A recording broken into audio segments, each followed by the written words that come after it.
All right. Hi, everybody. Thank you for watching. And what a privilege to be participating in HashiTalks 2021. What a wonderful series of presentations, 48 straight hours of greatness. That's incredible. I know I've learned a ton. Hopefully you have as well. I definitely want to say thank you very much to the organizers of this fantastic event. Great job. Awesome. Looking forward to next year as well. So my name is Andy Assareh. I am a solutions engineer at HashiCorp. And today I'd like to show you how I use the Terraform Cloud Agent in concert with the cloud provider IAM systems to eliminate static cloud credentials in Terraform and remove cloud credentials from my Terraform Cloud workspaces altogether. I'm going to begin with a quick intro on Terraform Cloud Business and Terraform Cloud Agents to make sure everybody knows, what they are. Relatively new. Then I'll review some use cases that go kind of from the basic to the more advanced. Hopefully you'll find that interesting. And then I'll give a live demo and wrap it up with what I call the grab bag. All the fun stuff in there. Okay. Terraform Cloud, HashiCorp's Terraform managed service was released in 2019. If you aren't using it, which I know I use for all my personal projects, definitely recommend you check it out. It is fantastic and has a generous free tier. So definitely check it out. It's free to sign up. Last year, HashiCorp released Terraform Cloud Business tier. It has enterprisey stuff, businessy stuff, like single sign-on with, if you have some sort of SAML compliant identity provider, like, Active Directory, Azure AD, Okta, etc. It has an audit logging API. Next up, it has self-hosted agents to provision and manage private and on-premises resources. That's what we'll be focusing on today. It also has other stuff like support for added concurrency. If you have a bunch of workspaces and you want to be able to execute those all at the same time. Also has a support SLA and a Splunk app. So pretty cool stuff. Okay, so what is this agent that we're talking about? It is a remote runner, right? So it is an application that you can run in some, one of your private environments. And then it will connect to your, you'll do a one-time, you provided a token, it registers itself with your Terraform Cloud account, and then can be used for provisioning operations from your Terraform Cloud workspaces. So one thing to be clear again, if I wasn't clear, this agent capability, this remote runner today requires Terraform Cloud Business. There was a QR code in the previous slide of like how to contact a sales representative to get access to that, or your HashiCorp sales team or what have you, because right now it's available in the business tier. So you run this agent, in a particular network, your private, data center environment, for example, and then it allows you to provision from the managed service in Terraform Cloud into your private network. So the most common uses for this would be like, I have vSphere, I have VMware cluster, Nutanix, OpenStack, any of the, network devices like F5 load balancers in my data center. These types of devices, or maybe I have Kubernetes on-prem and I have these type of devices behind my firewall, and that could be in the cloud as well, right? But these are behind firewalls, and I don't want to be opening up ports to, how I want to use, Terraform Cloud, but I don't want to be putting those on the public internet, right, in order to be able to provision from there. So this is what the remote runner enables you to do, is get access to provision, into private networks from Terraform Cloud. Building on top of that, right, because we can run this anywhere. For example, in my demo, in my repository, I'm running it on AWS ECS Fargate Container Orchestrator. I can also, can have access to like permissions and things through this, like AWS IAM system, for example, right? So I can use assume role and things like that to be able to get away from having to, using static AWS credentials. I know, I'm definitely guilty of this. Create an AWS account, generate an AWS Access Key ID, download it, right? Put it somewhere, never touch it again, right? I never, delete it and, never rotate it, right? Never expire it. It's just forever. And if anybody gets a hold of that, my cloud account's hosed, and although I guess maybe I'd become a crypto billionaire. Who knows? Oh, they probably would take it for themselves. So, so let's move away from, these long-lived static credentials. How can we make this on-demand, dynamic, short-lived, right? And then, of course, in Terraform Cloud with the agent, you can have this thing called an agent pool. So, your agents would be a member of an agent pool.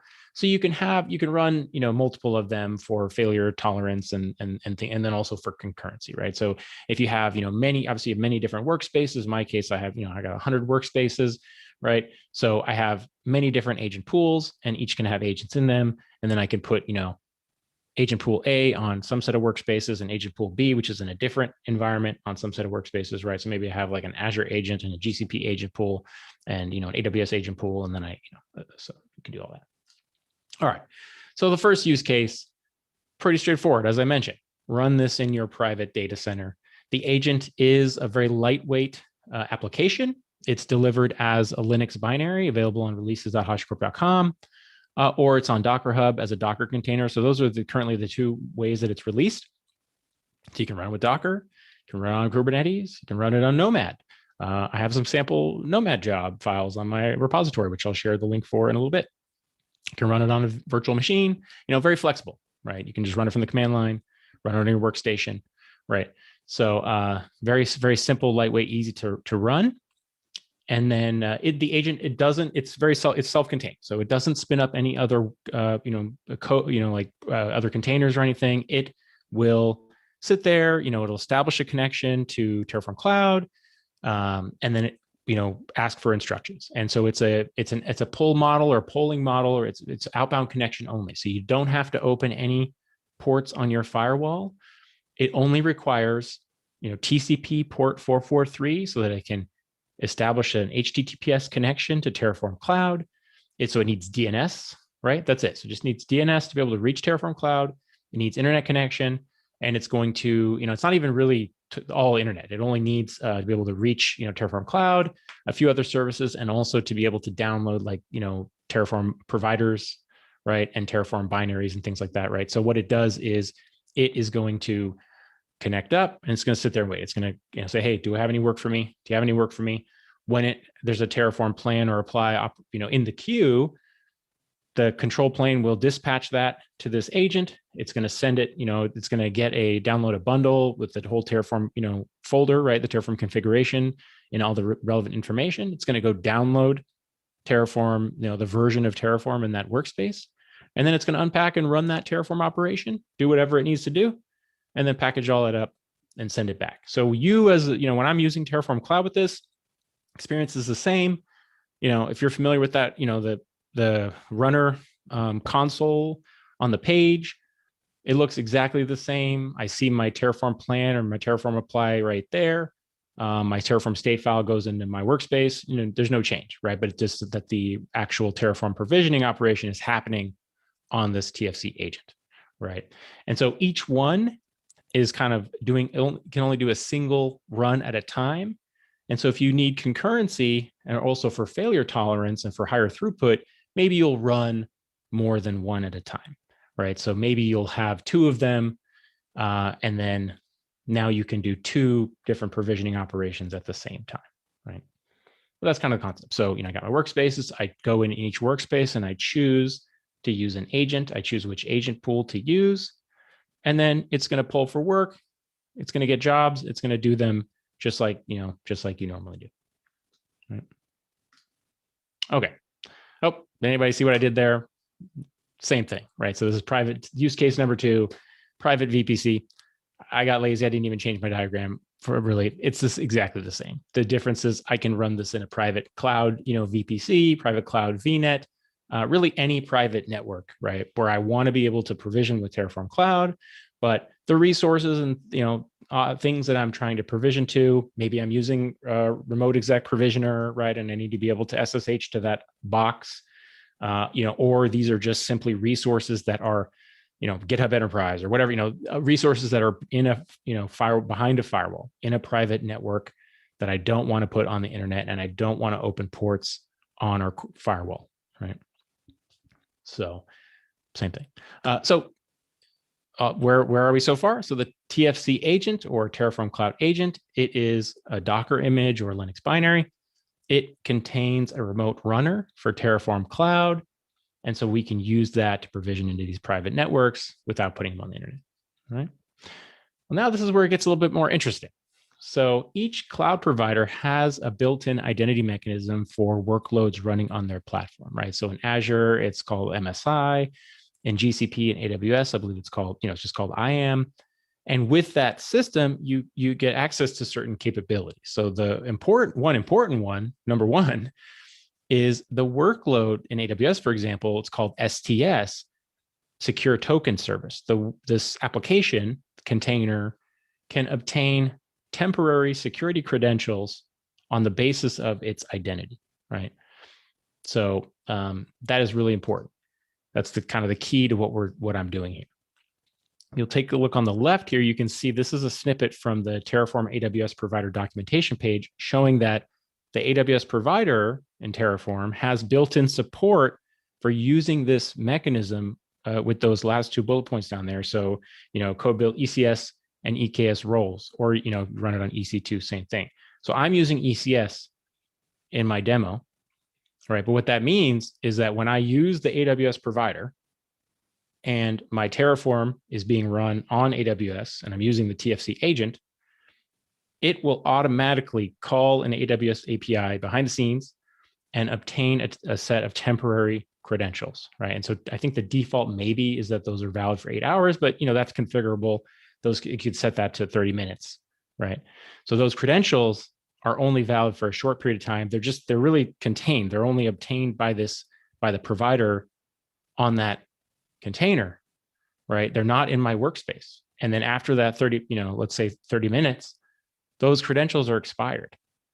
So is that automatically I'm getting short-lived credentials on demand, right? And it's happening outside of my workspace.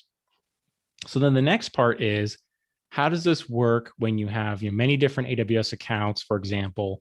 And I'm focused on AWS in my demo. That's what I built because I use that the most frequently. However, this same method can be used in other cloud because they have similar technologies. So you could use something like this in Google Cloud. Or you could do something like this in Azure using their native systems, right? The concept is the same. So the next part is our permissions and assume role, right? So AWS IAM allows you to define granular permissions of what your resources are allowed to do. So, I have in my slide here, anyone that's used AWS, you've probably seen these, right? It's those policies. So you configure a policy. In this case, my policy is, let me advance it actually. So here, in this case on my right here, I have a Terraform role. It has a policy of EC2 full access, right? And so typically I will create a role in a given account for Terraform to use when provisioning. And then I give that role the access it needs, and Terraform can use that, right? So the AWS Provider has support for this as well. And you can see it captured down here in my slide, right? And so I have a Terraform role in a given account. It has, if I'm provisioning an EC2 or I'm doing logs or, whatever it is, I give it those permissions. It has those capabilities, right? And then any other entity, I can make this, role available to any other entity. And that entity could be inside or even outside of this account. And that's what's called assume role, right? So any other entity can assume this role and use it. And that's what I'm doing here. So if you take a look, right, I've got a TFC agent. It's running on ECS. It has its agent role, and its agent role gives it the permission to assume the Terraform role. You can see that, right? You explicitly define these trust relationships, is what AWS calls them, right? So you define that. And then it's going to, it's going to get it's going to get a job with with this provider declaration in it, in this Terraform code, and it's going to say, assume role is Terraform role. So it's going to call STS, get some credentials, and then it's going to assume that role, and then that role happens to give it EC2 full access. So it's going to be able to do Terraform provisioning in EC2 with full access, right, using that role, right? And so this is going to work across accounts, like however many accounts I have, that'll work, right? And so I can use Terraform Cloud, with all of its good stuff, which is what I want to be doing, but then put my agent in an AWS account, properly lock it down, explicitly give it the permissions that I would like to give it. And then I don't have to put AWS credentials, whether they're static or even dynamic. I don't have to put them in my workspaces, right? It's very straightforward, streamlined. I don't have to do that. So hopefully you find that interesting. Okay, let's see this in action. Allow me to switch my screen sharing here.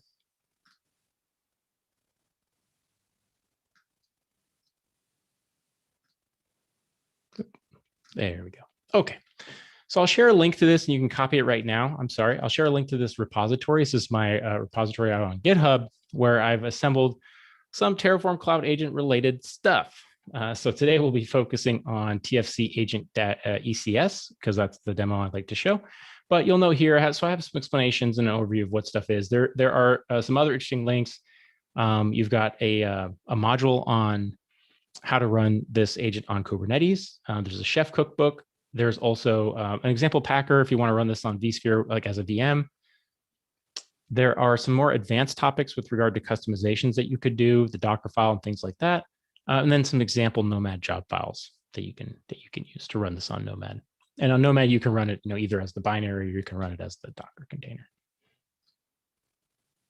All right, so we'll be looking at this repository, and so you definitely come back and check this out. You can clone this and start using it yourself. Hopefully, the instructions are sufficiently detailed. So that's what we'll be doing. And so there's two components.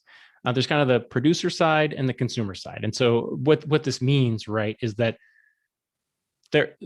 somebody has to, in order to use this, right, you have to establish the agent. Somebody, you got to have credentials somewhere initially to provision, at least one time, right, to provision this infrastructure. These, like I said, the policies that I referred to, in this case, like, run the task on ECS, right? You have to do that once. So this kind of the producer side is the necessary plumbing to make this work.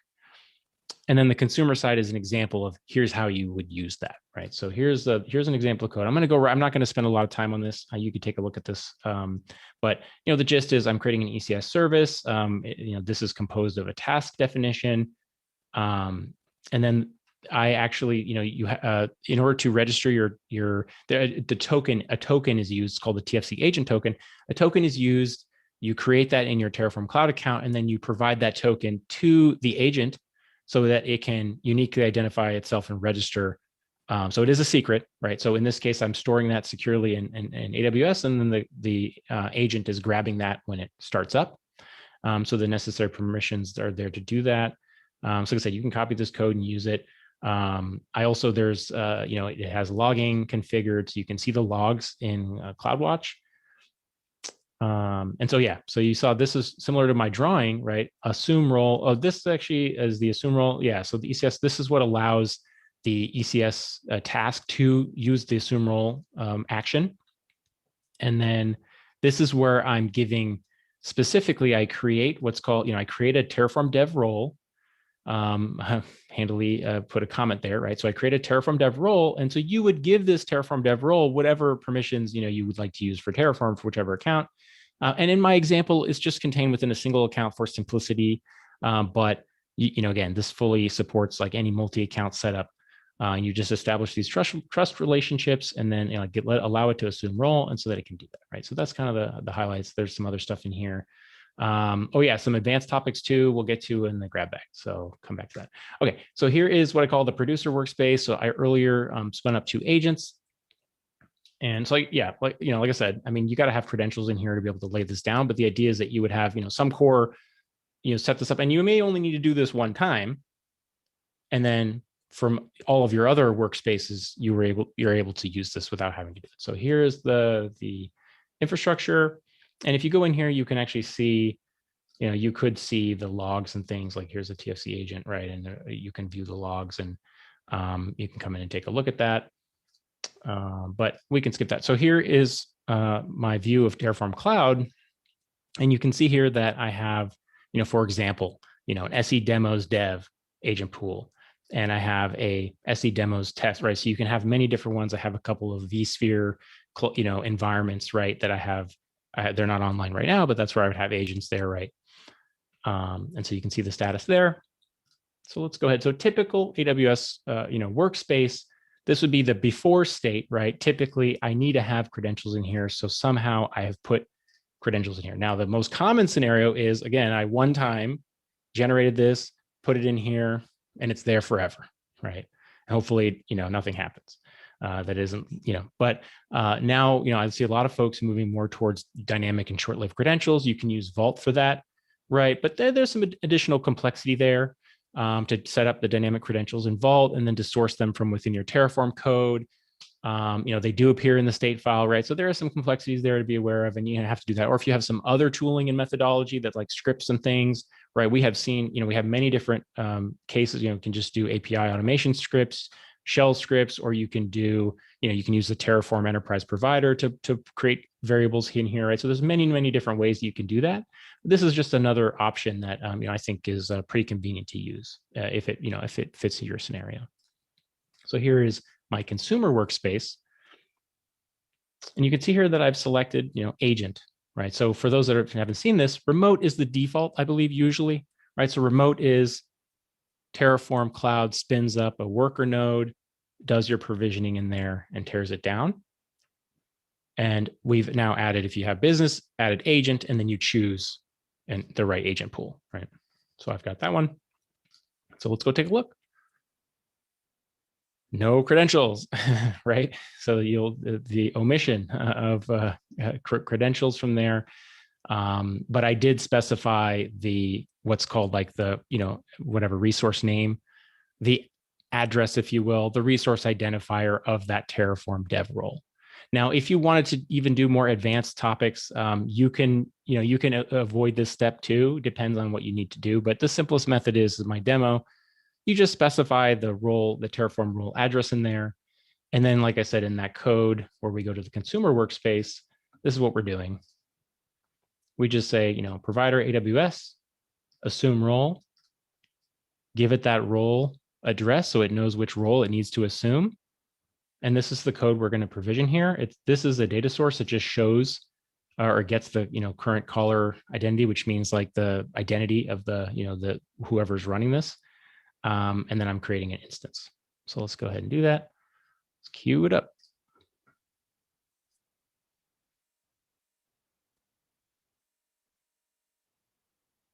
Live demos. Cross your fingers. So I think I have mine too. So, kind of also exposes that a little more controls, right? So you can set the resource utilization, you can set the amount of CPU and RAM that these things would have. Oh, I already provisioned it. Okay, well, there you go. So it's working, but let me go ahead and we wanted to show something. So let's destroy it. There we go. So we'll queue up a destroy plan, right? We'll go back over here. But you can see here, right? So it says agent pool, tells you that, I've got that thing configured. You can see right here. So nothing happened. That was kind of boring. That was anticlimactic. Let's go to another one, right? But so in this case, we'll actually be destroying an instance instead of provisioning one. Right, but you can see that the experience is the same. There's no change whether it's being run on Terraform Cloud infrastructure or on a self-hosted agent, right? And so you can see here that it's running. That this part isn't that exciting, right? It's Terraform, right? But the part that's exciting is that it is doing some sort of magic, under the covers to utilize the IAM permissions and generate short-lived credentials on its own. So pretty cool stuff. Like I said, I think there's not a whole lot to see there. Definitely check it out. The repository. Okay, so the advanced topics. So let's go finish up with the grab bag and we'll talk about this. This is a sneak peek of something you can go check out on the repository. You can do auto scaling, right? So you can create a webhook notifier on your workspace that will then, basically auto scale the number of agents that are running. So you could theoretically set this to 0, have none running, all the time. And then as soon as you come in and you have a Terraform planner apply in the queue, it's going to kick off, scale up an agent and then take it back down. All right. Okay, we'll switch back to, the grab bag. All right, so a couple quick notes. So the agent is only used for Terraform runs, not VCS connections. So if you have a private version control system repository system, there is an IP ranges API that you would use to update your firewall to allow traffic for that VCS system. So the IP ranges API does not apply to the agent because the agent only makes outbound connections, right? So so just understand that. Single execution mode, you'll see that in the documentation. I tend to use it. This is the preferred mode, what that means is that each agent invokes, runs one Terraform plan or apply, and then terminates. So your orchestrator would restart, right? And this is how it's used in Terraform Cloud. The idea is a clean, fresh environment for every Terraform run. So take a look at that. Also note that you don't have to actually use assume role. You can give permissions directly to the, so like in this demo, for example, you can give permissions directly to the agent task role, or similarly in another platform, you can just give the permissions directly. You wouldn't have to use assume role, but there may reasons why you might not want to do that. The assume role is sort of, cleaner and more, gives you more controls, kind of, and to allow you to separate across, different environments. So like I said, auto scaling is possible. I have the example on my repository. So you can do something like this on, just kind of a steady state of like 0, and have, if you're most of the time it's idle, just have none of these containers running, and then the notification fires, kicks it off and scales it up.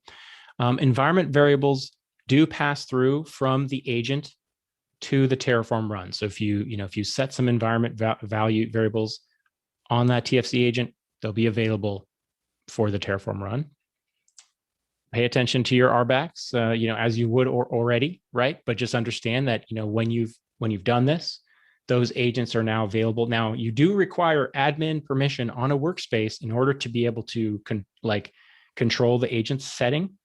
So, so just note that, basically make sure you're paying appropriate attention to your, RBACs in Terraform Cloud, because then, whereas with credentials, those are kind of specifically placed in a particular workspace, the agents, if they have accesses, right, if they have permissions, just pay mind to that, right? So understand that.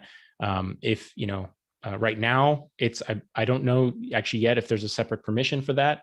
I just know that if, it requires admin control on a workspace to be able to set that. So pay attention to that. And then last but not least, it's not last, but this is very important. There is, from my repository, I link a Sentinel policy. So you can use Sentinel policy to restrict assume role roles, or just to restrict roles, right? So this is a useful tool if you want an additional security gate or an additional sort of safety, mechanism, right, to limit. You can use that, and it doesn't. You can use that generally. You don't have to be using this, but there is the awesome Roger Berlin has created some example Sentinel policies that allow you to restrict those roles. So take a look at that. There's a link from my repository. And then, I didn't get to it today, but plenty of other customization is possible. Like I said, things like customizing the Docker file, right? Putting some additional software in there, things like, G-Cloud or, AZCLI, whatever else you need to do. Hopefully you don't have to do that much, but whatever other tools you need to do, you can customize that. And then also things like, retrieving secrets from other places, right? Maybe you can bake that into there, right? So there's an example on my repository as well. And that's it. Yeah. So that was there's a link. Please check it out. Send me a pull request, send me something. I'm definitely interested to see how you find value from this. And thank you. Yeah. Thanks for your time. Thanks for watching. I really appreciate it. Hope you learned something interesting. If not from this talk, from many of the other, let's see, 95 other talks. So pretty awesome stuff. Thank you very much. Take care.